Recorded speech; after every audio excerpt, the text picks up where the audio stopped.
Hello everyone, it's Mel from Movement and You Fitness Coaching. This week's Junk Food Friday is all about sauerkraut, otherwise known as fermented cabbage to some people. Both the same items, just different names depending where you come from, just like tomato or tomato. Alright, so sauerkraut. Why is it a Junk Food Friday? You say, it's a vegetable, Mel. Well, we can use it in lots of ways to spice up and make junk foods healthier. I'll talk more about that as we go along. The most important process is starting with a whole cabbage. Don't let a whole cabbage intimidate you. I didn't want you watching me all day cut cabbage, so I've got started, but I'm going to talk you through the process. So, the process of the whole cabbage, you can see how big the one I started with. Have a look at those beauties. They're being kept. You'll see why later. Peel off these outer leaves, and the ones that are still good quality, not being eaten too much by bugs, give them a good wash. Let them drip. Once you've done that, it's all about cutting your cabbage up into manageable pieces, all right? So I've just left a little bit so you can see how this bad boy works. Now, if you don't have one of these, yes, it's going to make your life difficult. Maybe you've got a big electric blender that has a slicing section. By all means, use that if you do. Otherwise, one of these or back to hand work, which you're going to get RSI doing it because it's some serious chopping. As you can see how nice and fine you need to get it, or your sauerkraut isn't terribly nice. So, working with the cabbage, chopping it in to smaller pieces. Now, when you use one of these, please, please, please use the guard. Because if you use a bare hand, I guarantee you, if you don't take the whole finger off or the tip of a finger, you'll at least get a cut. So, piece goes on, cut it so it's nice and neat. Lift that protective cover so the spikes can grip into that veggie for you. From here, it's a matter of even pressure on top of that plunger section. So as you slice, you can push down to work that cabbage through, and as it gets smaller, move that along so it keeps cutting evenly for you. Now, I'm glad this has happened, and that's why I kept some here as well. Don't chuck anything out. I'll show you what to do with these when we're finished. So, once you've got it nice and thin, I just like to move it aside so the slicer can keep doing its job and it doesn't get backed up. Once again, all these little bits, they come over here so we can continue with nice thin pieces. Here we go with that last one. And making sure you get those arrows set up properly so you don't take slices of plastic into your food. So why am I doing sauerkraut? So a lot of people buy it already made. Oh, it's cheaper by the time I've made it, I might as well buy it. Well, the question is with that is, are you really eating sauerkraut or are you just eating pickled cabbage, which means it's been pickled with vinegar.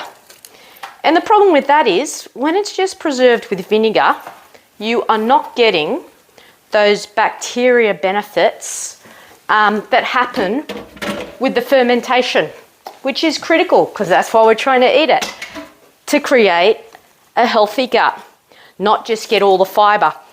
The bacteria in cabbage, now have a look closely what I just did, this is how you keep going. And if you don't have a nice little Mandolin machine, this is what you have to do with the whole cabbage, not much fun.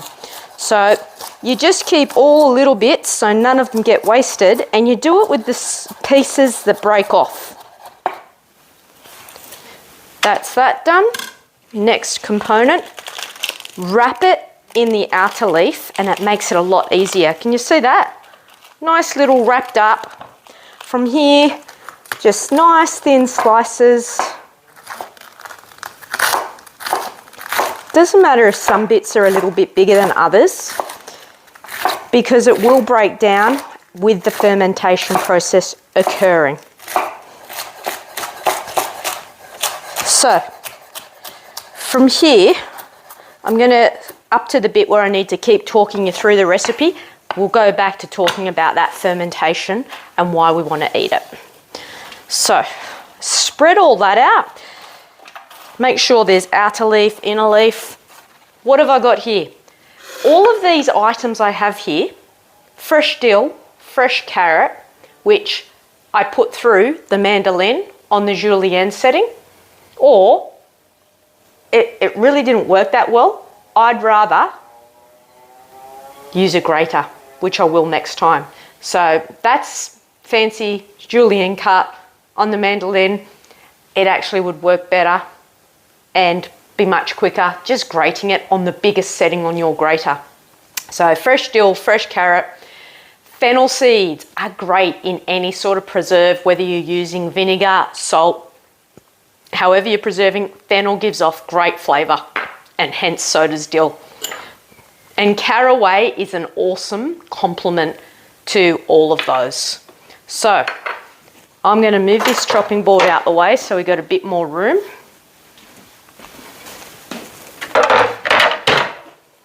And we'll slide these in so you can see everything happening.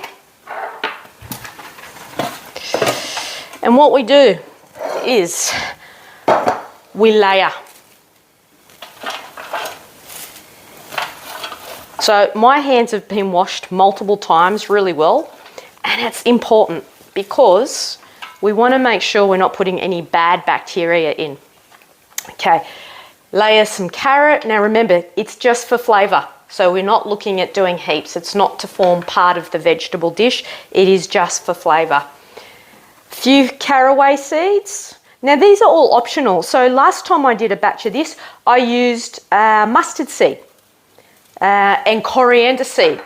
Really good flavour there. So it's all about what you want to experiment with and flavour your sauerkraut with. And you can mix that up each time.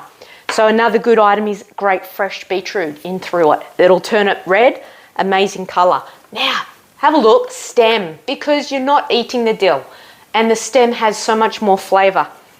So there's a bit of everything in there, but I utilise the stem so it doesn't go in my compost. I'm putting it in my food, my cooking. From here, this is milled salt from a pepper mill. This is the most important ingredient.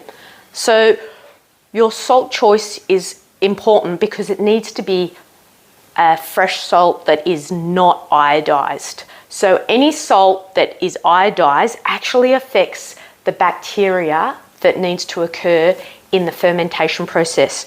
So you're looking for salt that hasn't been iodised. So I've got rock salt. It is a pink rock salt, but it doesn't have to be. It's just the one I've got. It can just be a white rock salt. So what you're looking for, it's a tablespoon per whole cabbage. Now this was a really big cabbage, so I'm saying it's about 1.5 cabbages. So between this, I'll do a little sprinkle that. All right, that's 1 tablespoon I've used up because remember, we're layering. Now, it doesn't stay in these trays, but you'll see why they make my life easier. Because what we're looking for before we put it into the jar is for some of that liquid extraction to occur that the salt starts to automatically do. As soon as you drop the salt on, it starts to break down all of the vegetable immediately. So you have instant growth occurring straight away. And that is why I use this system and not, you might read recipes that use a jar system to just layer the salt and your herbs and things. You're not going to get the best result because you really want to be able to get in and give it a good turn, which you will see me do shortly, because that gets the salt evenly distributed and all the spices. So if you don't evenly distribute that non-iodised salt, you will get patches that are really salty when it's finished. Now, when this is finished, if you use the right amount of salt, which my guide is pretty spot on, I've made this a couple of times now, and I'm really happy with the way it comes out. It's just like you have put salt and pepper on your food.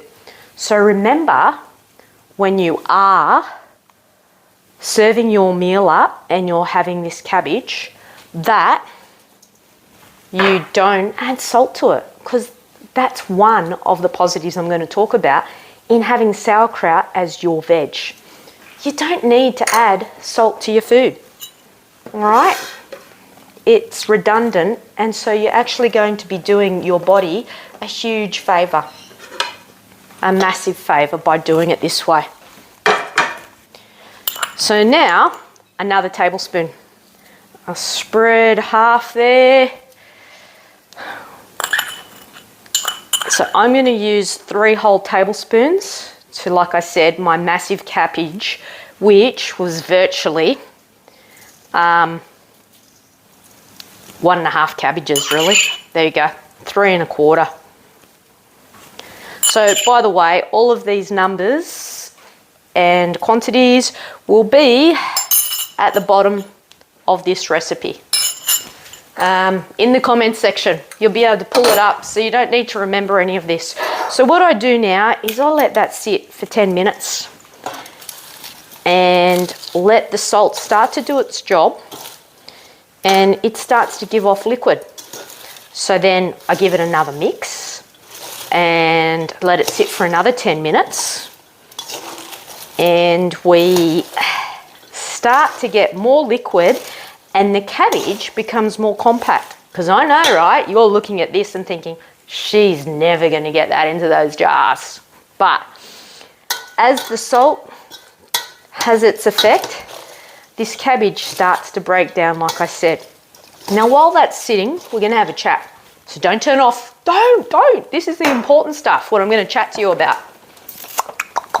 Right, I have some of my last batch of sauerkraut left. I want to show you how it looks when it's finished. So this is the one I told you.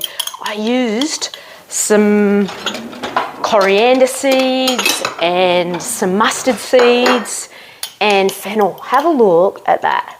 Can you see the colour difference? Have a look at the colour difference compared to the fresh produce you have here in front of you. And have a look, it's translucent. If you saw that, you'd think, oh, she must have cooked that before she did it. That basically is being cooked by all the microorganisms that grow in the fermentation process from adding the salt. Okay, so that's what you're looking for, end result. To get to that point, you're looking at a minimum of 3 weeks for a jar that size. Now, smaller jars this size, maybe 2.5 weeks. Just got to wait and see, because that's the next tricky thing. What you need to do is for the first week, and this is in the recipe, you need to be turning the jars on their side and rolling them, and even upside down. And during that time, you need to sit it in another dish, because your jars may leak. Mine did. So it's a really important part to ensure that all of those juices get through the whole lot of the cabbage, so it all comes out looking beautifully like that. Now, back to talking about why this cabbage needs to be a junk food Friday item. It's so easy to do. So right now we're at our height in veggie prices. This cabbage cost me $8. See that jar size? If I go and buy sauerkraut in the shop, that costs me about $14. And that doesn't even guarantee, like I said, that that sauerkraut has been made properly, like we've just done, to create those bacteria for your gut. And after all, that is why we're trying to eat this. Most of us who are interested in fermented goods have gut issues, and we're trying to heal them and improve how our gut functions. And those who aren't and doubt the facts about a healthy gut and how it affects your health, you need to get on board, because your gut health affects the whole function of your body.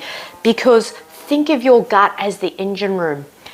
It is the disseminator of nutrients through your body. And if your body is not getting the proper nutrition, nothing is going to function properly, including the most important part of your body, and that's your brain. Your brain needs so much nutrition to fire on all 6 injections. Maybe yours has 8. So gut health is crucial. Many of the microorganisms found in fermented goods have been associated with improving decreasing your risk of cancers like pancreatic cancers, basically all gastrointestinal cancers like bowel, large and small intestine, anything to do with the gastrointestinal system. They're also associated with decreasing your risk of heart disease, providing you don't use too much salt, because we don't want to see that blood pressure go up, and salt is directly linked to your blood pressure increasing along with many other factors. So Junk Food Friday, how I would use this to make junk food healthy. Hot dogs, one of my favourites. So I still have the nasty little preserved frankfurts, but I use wholemeal bread. I use sauerkraut, so I'm getting a veg serve. I'm getting fermented goods with my microbiotics. I'm getting a bit of dairy because I have to have a bit of cheese. But I keep it low key with all of the nasties, moderation. And this lifts it. Things like a beautiful piece of barbecued steak or a roasted lamb, I turn it into some Middle Eastern feast with a bit of fermented cabbage on the side. So you do not need to heat this. I just pull it out the fridge about an hour before I'm going to eat it and sit it on the plate the amount I want, so it comes to room temp, so it doesn't make your food cold. The other thing I do is, if I want to make a salad, I chuck it into a salad. You might have mixed leaves and tomato and cucumber. You put this into a salad, boom, flavour. So having a jar of fermented cabbage in your fridge is not a bad way to go to start to look after your gut. Now, time to turn. Have a look. Have a look at this. So once I've turned it, I'm actually going to speed up the process for you. Start pressing it into the jar, because that's the next major component, getting it pressed into the jar. So this gives it a nice little mix for me, getting it ready. Moving that salt, so you're trying to sort of rub the salt as you go. Using your bare hands, like I said, you really want to minimize the hand use once you get to this point, because you don't want to be adding any nasty bacterias from your hands. So I tend to use tongs to do the remaining parts of these procedures. So I'm going to talk about sterilised jars, because you don't need to waste 3 kettles of water boiling it and filling your jars to sterilise. You have one of the world's best sterilisers, or most of you will, in your house, and it's called a dishwasher. But you need to use the right setting, because that's the thing about dishwashers. If you use the eco setting, one of the reasons why it's eco is because it doesn't heat the water to the 75 degrees necessary and above to kill bacteria. So fine to use the eco setting. I use it all the time because I'm not trying to sterilize, I'm just trying to clean my dishes.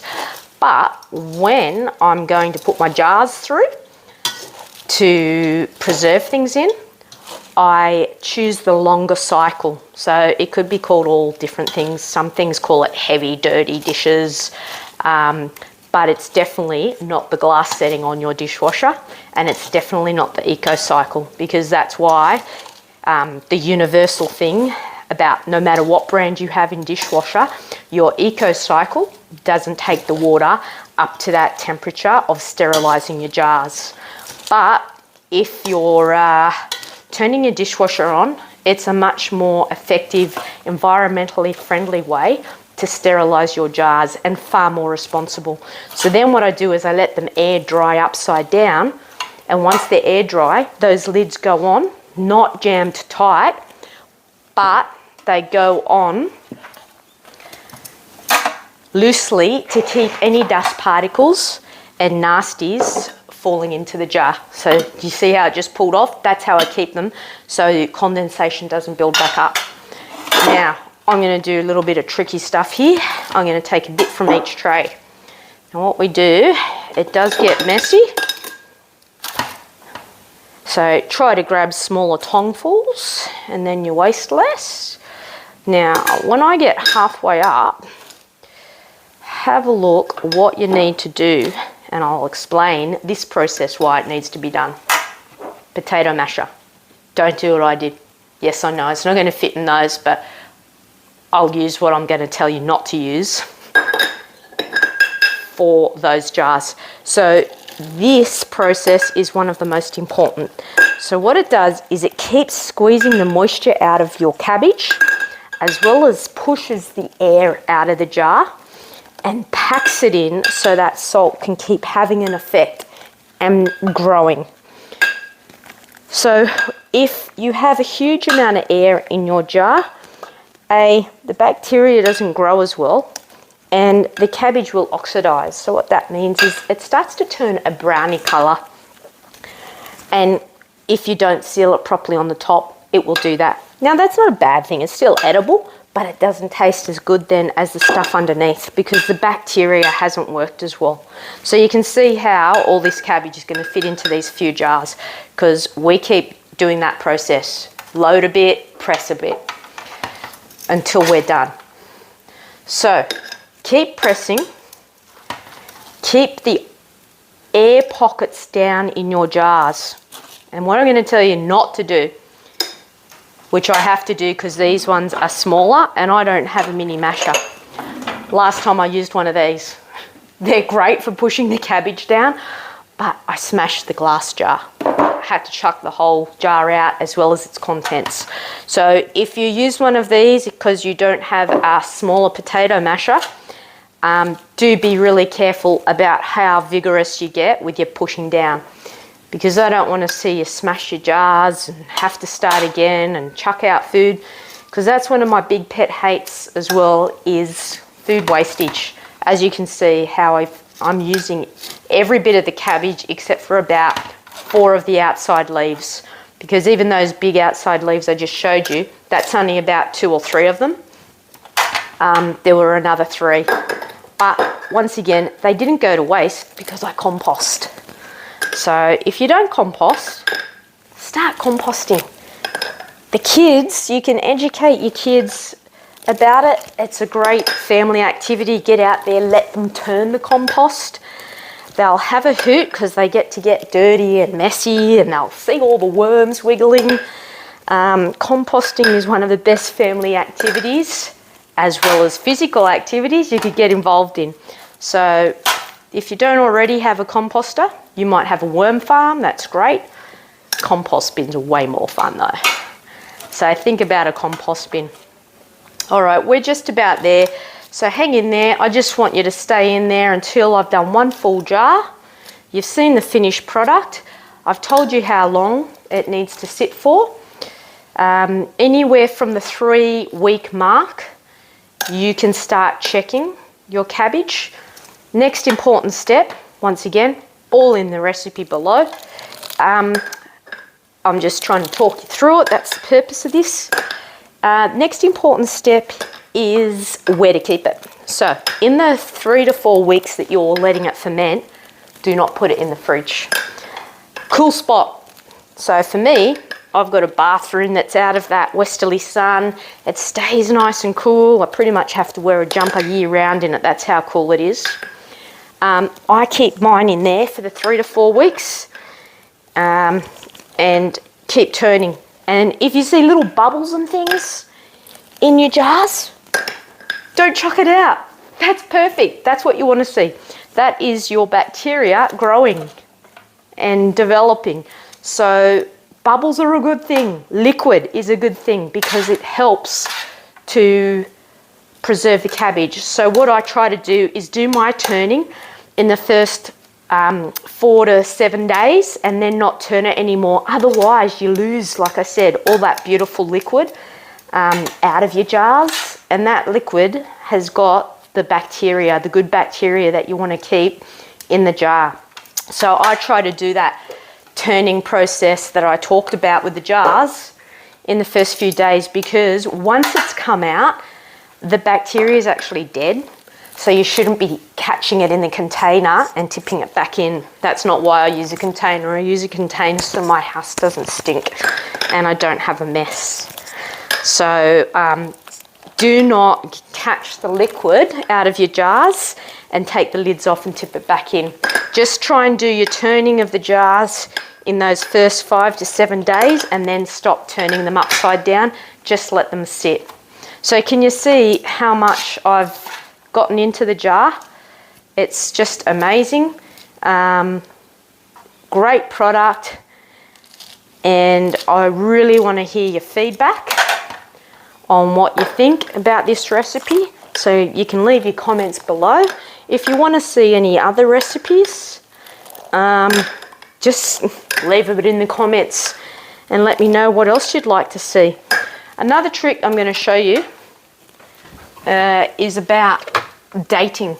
Whoa, where's my tape gone? All right, my masking tape's gone. Rightio. We'll do that in a little bit, but I just use a little, keep a masking tape roll in my cupboard normally. And thank you very much, camera person. Masking tape, I write the date.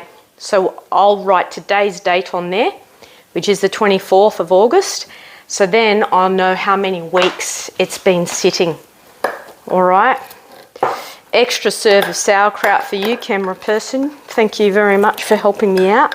So the idea with this is we're trying to push down. You might be able to see that liquid when I squeeze right in there. That's it. Get a good close shot there. That's it.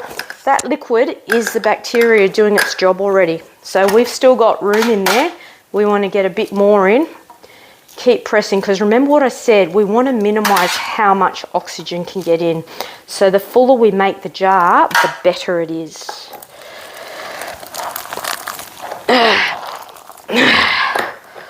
So you can imagine how I smashed that jar last time using that donger, getting a bit vigorous and carried away. I'm keeping you here till the end of this jar because I'm going to show you how to use those cabbage leaves to seal the air out. Now, it's not an airtight seal by any means, but it's well worth having a look because it really does save you a bit of oxidation, which, like I said, it's not a bad thing. My last lot did that on top, and it just doesn't have as much flavour because the bacteria dies off. And it's that bacteria that gives sauerkraut its beautiful, sweet, salty taste of the herbs, because the salt, as it's working with the bacteria, brings out the flavour of the herbs. So that's what it's all about. Just trying to show you how to get the best product you can. And do feel free to message me if you have any questions once you put yours down to sit and you see things happening. If you're panicking, feel free to send me a question about it. Always happy to help. That's getting a bit tight for my masher, so I'm just going to push down with that now, carefully, not going madly. Rightio, that is going to do, and I'll show you what to do with these leaves. As well as, guess what, turn my bowl. See, while you're filling, there's always another job you can do. So I'm giving that a turn. You can see the shine in that as the liquid comes out. Already starting to ferment, so it's going to press really well, that one. Here we go, bring the chopping board back. Bring over one of these beautiful big leaves. And what we're going to do is we're just going to get this and cut. I'll show you a little trick. It's something I prepared earlier. Cookie cutter, all right? Well, not cookie, pastry cutter for your pastry rounds. Push it down. A bit blunt because they're not designed for cutting vegetable, but you can see what I'm doing. Nice round there. Pull it off and push it in. So you can see it's a bit of a cartouche. So cartouche is French for round thing. And it just is what you do when you're making most preserves, and you might use baking paper normally to do that, and you push it in order to help seal that oxygen. All right, get rid of all those oxygen thieves out of your life. You don't need those. Use that cabbage leaf and it creates a seal, a natural seal. Like I said, no wastage of anything. And I'm going to do a second layer because I've got so much leaf to use. I can, just to make sure it keeps it sealed. And you won't eat this. This isn't to eat. This gets thrown out once you start your jar of sauerkraut. It's just there to create that nice little seal and help push that cabbage down into its preserve. If you have a look at that. Tap it down a little bit, and that's how I smashed my jar last time, but like I said, I was a bit more vigorous. Pushing it down in there and clean that lid up.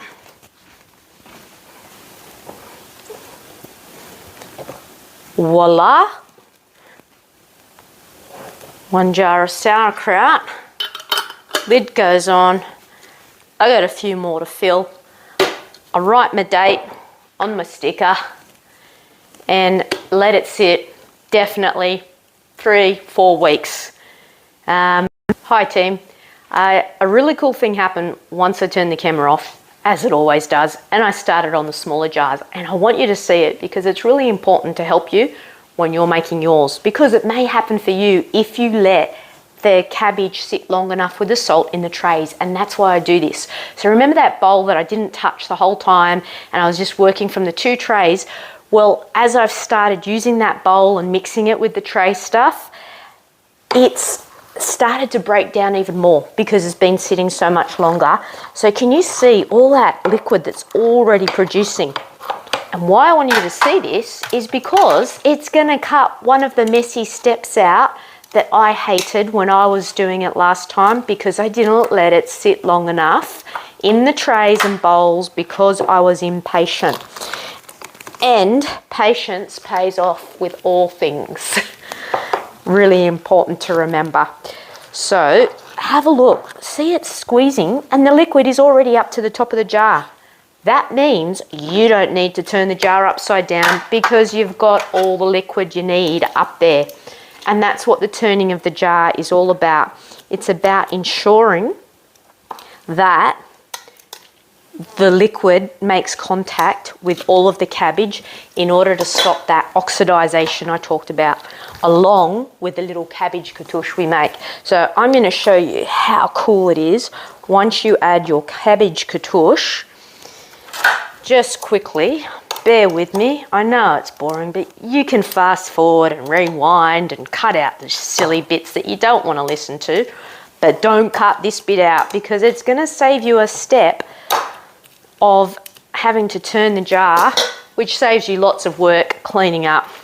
And like I said, you lose those good juices. Those juices are the bacteria working. So you want them in your jar, not down the sink or on the floor or anywhere else they happen to end up. So, cartouche. Smaller cutter for a smaller jar. Here we go. Get that off.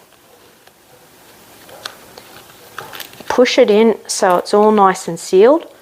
Use your little donger and push it down. Can you see those juices squeezing up over the cartouche even?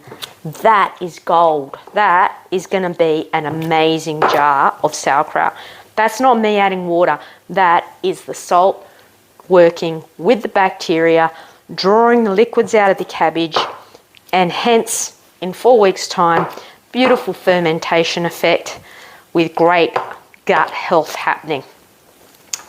So, we leave that nice and sealed, just like that.